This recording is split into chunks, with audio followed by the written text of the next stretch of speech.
Robot ராமின் அறிமுகம். ராம் ஒரு நட்பு ரோபோ.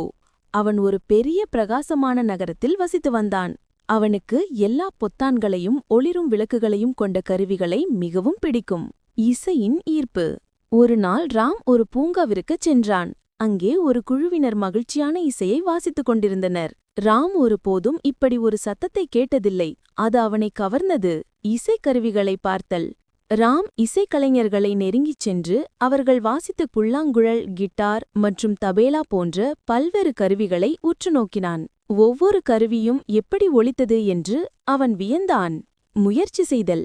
இசைக்கலைஞர்கள் ராமுக்கு சில கருவிகளை கொடுத்தனர். அவன் முதலில் கொஞ்சம் தடுமாறினாலும் மெதுவாக தாளங்களை உருவாக்க ஆரம்பித்தான். ஒரு புல்லாங்குழலை ஊதி ஒரு சத்தம் எழுப்ப அவனால் முடிந்தது. கற்றுக்கொள்ளும் ஆர்வம்.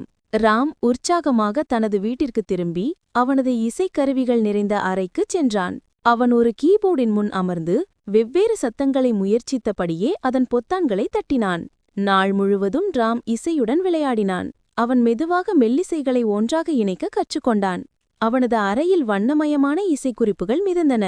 இப்போது ராம் ஒரு இசை ரோபோவாகிவிட்டான். அவன் தனது சொந்த மெல்லிசைகளை உருவாக்கினான். அவை அவனது நகரத்தின் தெருக்களில் மகிழ்ச்சியாக ஒலித்தன.